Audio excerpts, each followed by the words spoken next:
Welcome to Crimson Legacy Historians, where the past is not just remembered, but brought back to life with depth and clarity. Picture this. It is the year 865 AD, inside a Danish longhouse heavy with smoke and silence. A messenger has just finished speaking. No one moves, no one speaks. But violence has already begun. Four brothers sit around a rough wooden table. They are the sons of Ragnar Lothbrok. Sigurd Snake in the eye turns a small knife between his fingers, absent-mindedly scraping at his fingernails. He does not shout when the words reach him. He does not even look up. He keeps cutting. The blade slips past the nail, through flesh, and grinds down until it meets bone. He feels nothing. Across from him, Bjorn Ironside grips a carved game piece made of solid bone. His hand tightens. There is a sudden crack. The object shatters in his fist. Sharp fragments bury themselves in his palm as blood drips steadily onto the table below. This is not grief. This is a declaration. This is the precise moment the revenge of the Great Heathen Army is born.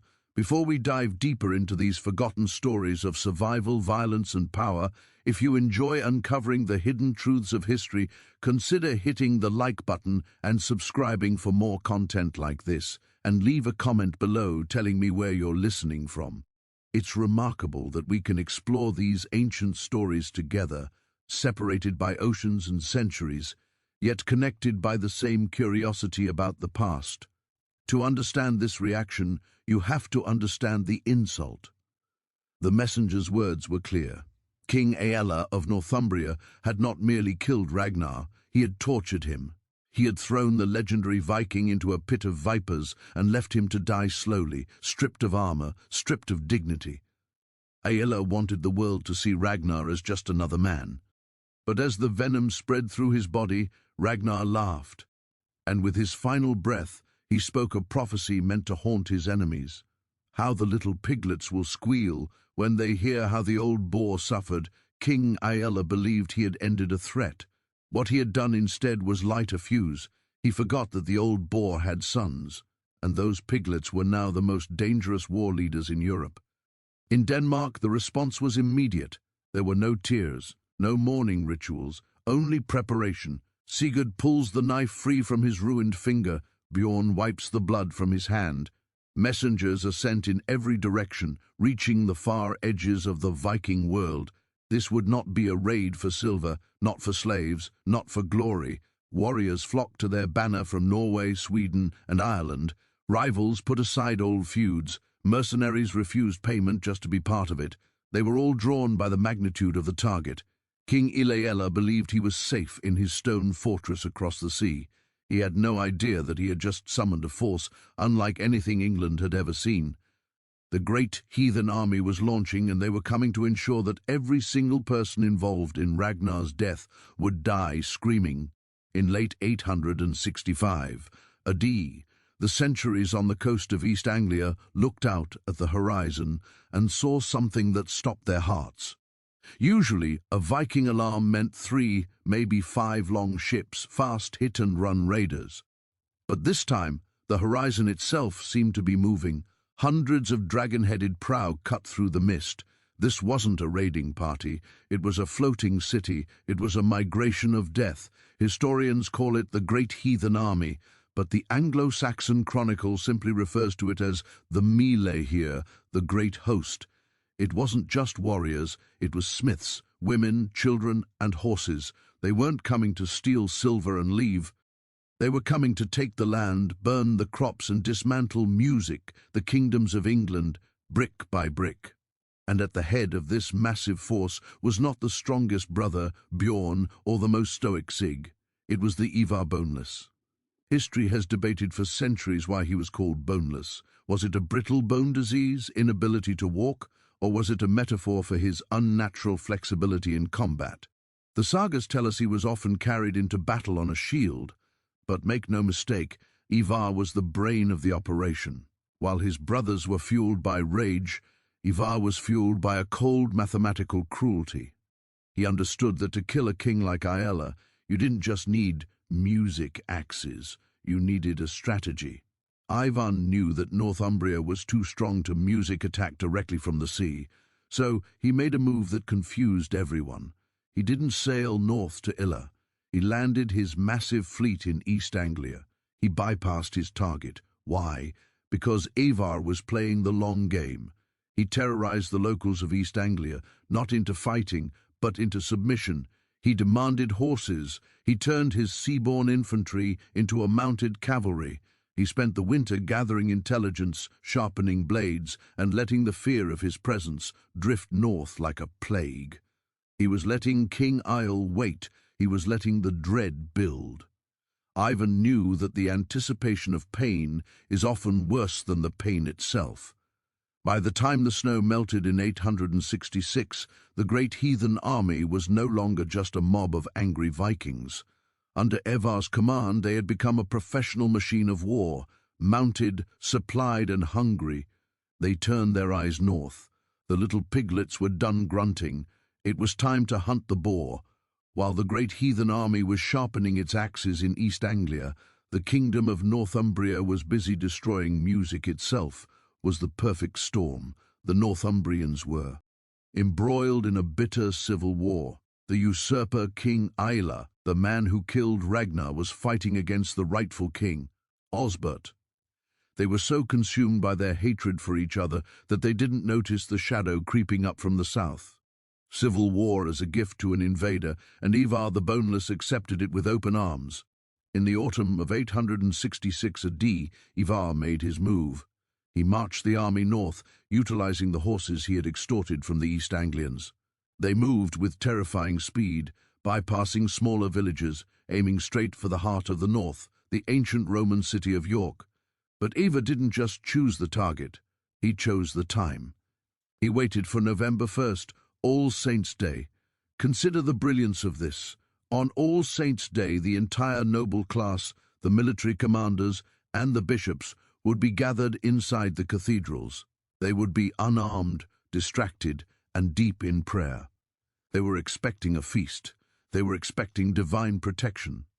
What they got was the heathen army. The Vikings struck York while the church bells were still ringing. The city's defences were manned by skeleton crews. The gates were breached before the Northumbrian leaders even finished their hymns. It wasn't a battle, it was a massacre in a sanctuary. By the time the sun set on All Saints' Day, the capital of the north had fallen. Ivar didn't burn York to the ground. That would be the mistake of a common raider. Instead, he occupied it, he repaired the Roman walls, he stalked the granaries. He turned York into a Viking fortress music deep in enemy territory. He sat on Aella's throne and waited. He knew that the fall of York would force his enemies to stop fighting each other and come to him. He was counting on it. He wanted Aella and Osbert to unite. He wanted them to bring their armies to the walls of York. Why hunt the mice when you can put down a piece of cheese and wait for the mice to come to the trap? It took 4 months for the Northumbrians to swallow their pride. 4 months of watching a heathen army sit in their capital, eating their food and mocking their gods. Finally, in March of 867 AD, King Aella and his rival Osbert shook hands. They combined their forces into a single massive army. It was a crusade before the word truly existed. They marched on York, convinced that God was on their side, ready to drive the music pagans back into the sea. On March 21st, Palm Sunday, the Northumbrians attacked. At first, it looked like a victory. The Northumbrians slammed into the old Roman walls of York with a fury of desperate men. They found gaps in the defences. They broke through the gates. A cheer went up from the English ranks. They poured into the city streets, thousands of them, flooding the narrow alleyways of York, thinking they had the Vikings on the run. But they didn't understand who they were fighting. Ivar the Boneless hadn't lost the walls. He had abandoned them. He had invited the English inside. As soon as the bulk of the Northumbrian army was squeezed into the tight, winding streets of the city, the traps snapped shut. The Vikings appeared on the rooftops. They emerged from the side streets. They locked their shields at both ends of the main avenues, turning the city of York into a claustrophobic killbox. The advantage of numbers vanished. In the close quarters of urban combat, the long spears of the English levies were useless. It became a brawl of axes and knives. The panic set in immediately. The Northumbrians were packed so tightly they couldn't swing their weapons. They were butchered where they stood. King Osbert, the rightful heir, fought bravely, but he was cut down in the chaos. His body trampled into the mud of the city he tried to save. The crusade had turned into a slaughter, but amidst the carnage, the Vikings had specific orders. There was one man who was not to be killed. The sons of Ragnar were watching the battlefield, scanning the faces of the dying, looking for one specific crown. King Aella saw his army disintegrate. He saw his rival die. He realized with a dawning horror that the walls he had just breached were music, now his prison cells. He tried to retreat, but the path was blocked by a wall of Danish shields. He was surrounded. He was dragged from his horse, stripped of his weapons, and forced to his knees in the mire of blood and dirt. The Battle of York was over. The silence returned to the city, broken only by the groans of the dying. The Vikings didn't execute Aella on the spot. That would have been mercy. Instead, they bound him in chains. They looked at him not with anger, but with a terrifying sense of anticipation. The war was finished. The ritual was about to begin.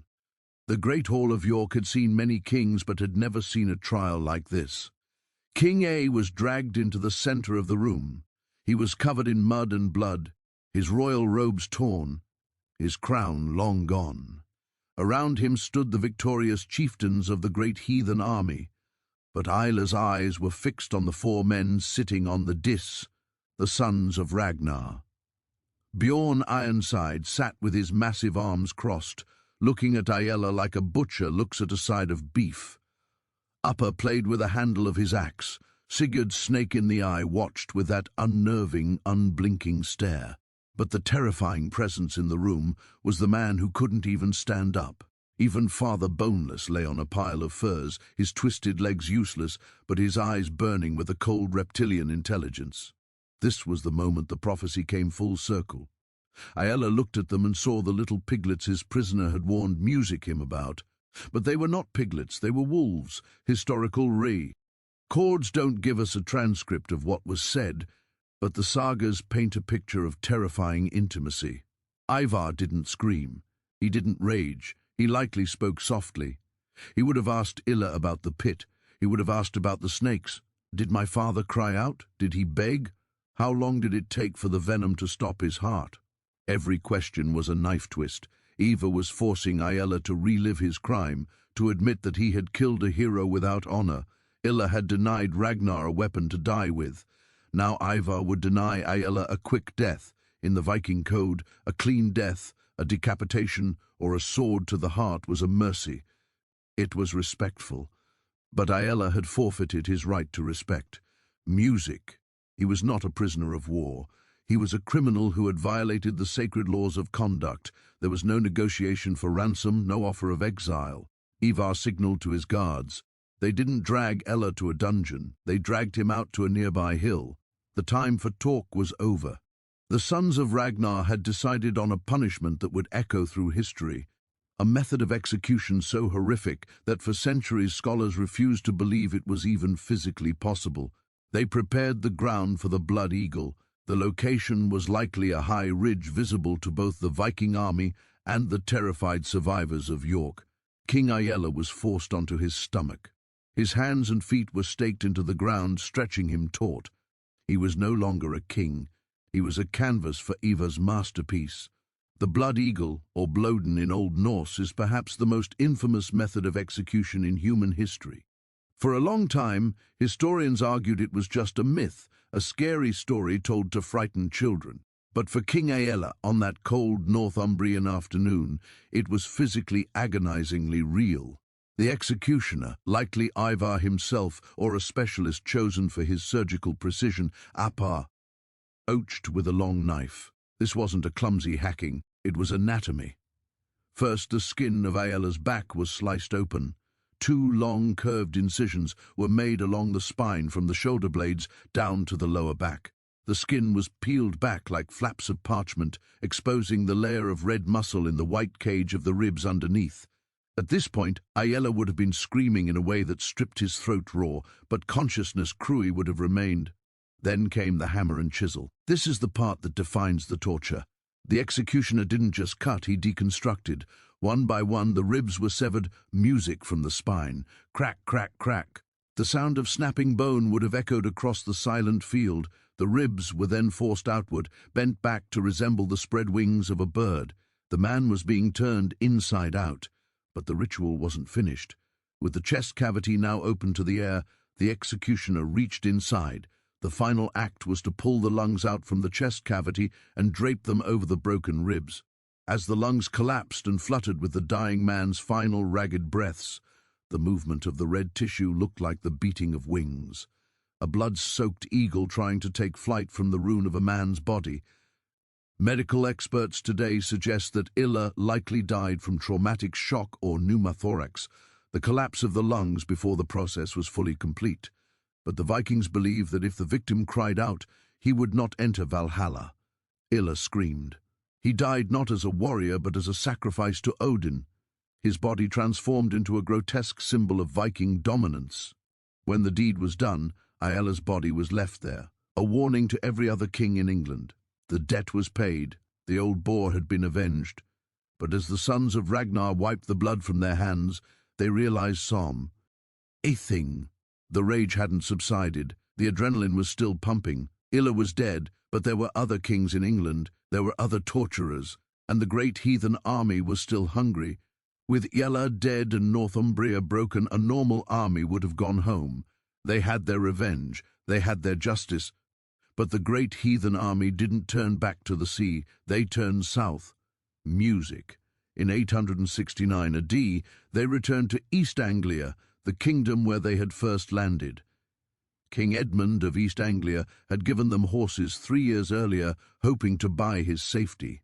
He thought he had a deal, but Ivar the Boneless didn't honor deals with men he considered music prey. When the Vikings returned, they didn't ask for horses, they asked for the kingdom.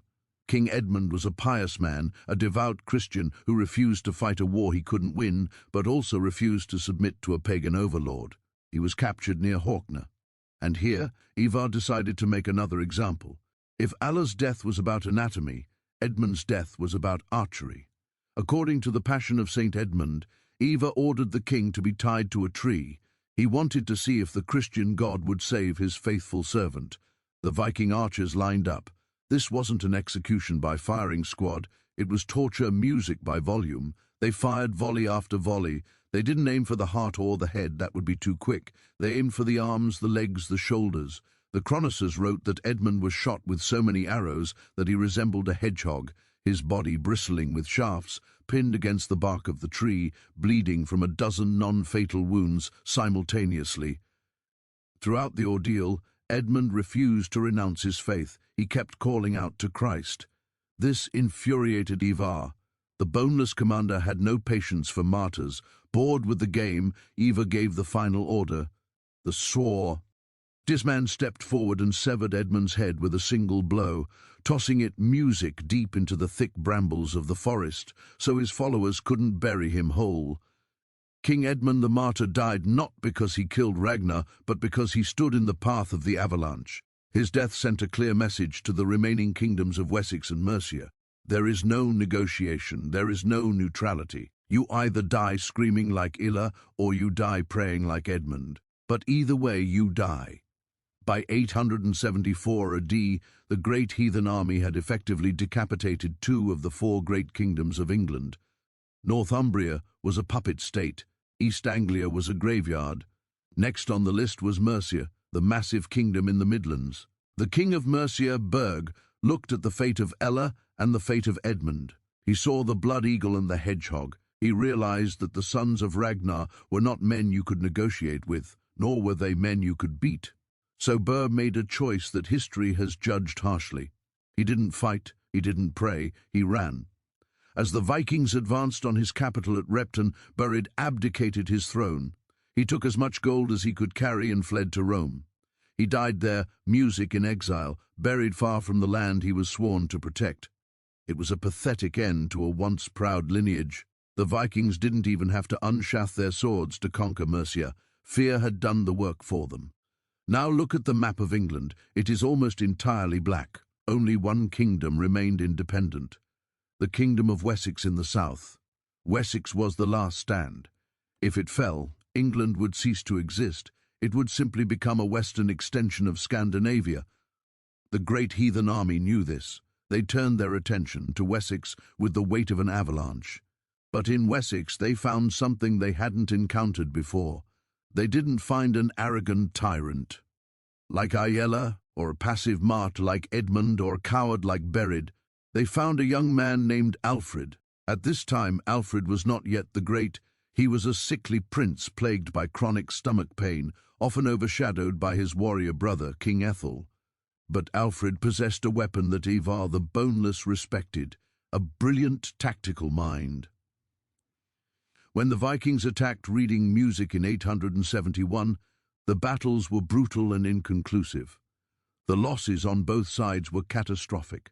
Unlike the other kingdoms, Wessex bit back, but the sheer numbers of the Viking invasion of England, bolstered by a second wave of invaders known as the Great Summer Army, were overwhelming. When his brother died, Alfred took the crown in the middle of a war zone. He looked at the exhausted state of his army and did the unthinkable. He paid the Vikings to leave. He gave them a massive tribute of silver known as the Diggle. Critics might call this cowardice similar to Burgred, but there was a key difference. Burgred paid to save his own skin. Alfred paid to buy time. He knew he couldn't defeat the Great Heathen Army in a pitched battle yet.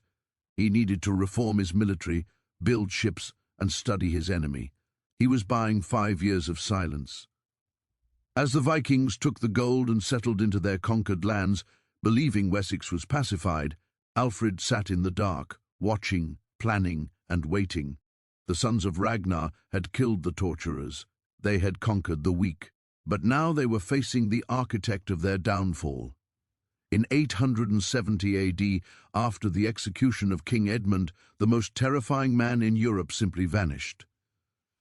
Ivar the Boneless disappears from the English historical music records. He leaves the Great Heathen Army in command of his brothers and fades into the mist. For centuries, this sudden silence puzzled historians. Did he retire? Was he killed in a skirmish? To find the answer, we have to look across the Irish Sea to the annals of Ulster. Here, Ivar reappears under the name Ymar, the king of the Norsemen of all Ireland and Britain. It seems that after breaking the back of the English kingdoms, Ivar returned to his stronghold in Dublin to rule as an emperor of the north. But the gods are known for their irony. Ivar, the man who engineered the Blood Eagle, the man who turned cities into slaughterhouses, did not die a warrior's death. He wasn't cut down in battle. He didn't ascend to Valhalla with a sword in his hand. In 873 AD, the annals record that I died of Kristen, a sudden hideous disease. The man whose mind was a weapon, but whose body was a burden, was finally betrayed by his own physiology. It is a quiet, almost anticlimactic end for a figure of such legendary violence. He died in his bed, likely surrounded by looted gold, but defeated by his own biology. However, legend offers a different, more haunting ending, one that fits the myth better than the history. According to Viking folklore, before he died, Ivar ordered his body to be transported back to England. He gave specific instructions to be buried on the coast at the very spot where the Vikings first landed to invade. His prophecy was that as long as his bones remained in the English soil guarding the coast, no foreign invader would ever successfully conquer England. It is said that for 200 years his curse held true. Viking raiders, Danish kings, and Saxon struggles, none could truly take the island, while Ivar watched from his grave. The legend concludes in 1066, when William the Conqueror prepared to invade England from Normandy. He was superstitious. He'd heard the stories of the boneless guardian. The saga claims that William actually found Ivar's burial mound. He dug up the corpse, which remarkably had not decayed, and burned it to ashes on a pyre. Only after Ivar's physical form was destroyed did William feel safe enough to launch his conquest.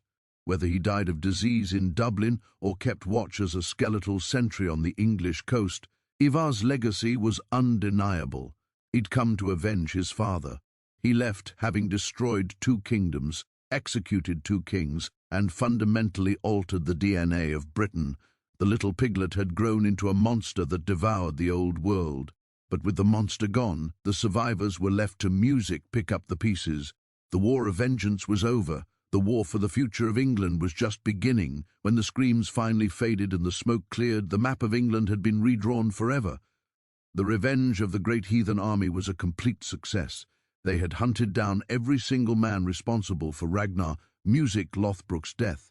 King Aella was a bloodied ruin. King Edmund was a headless martyr. The north and the east belonged to the Vikings.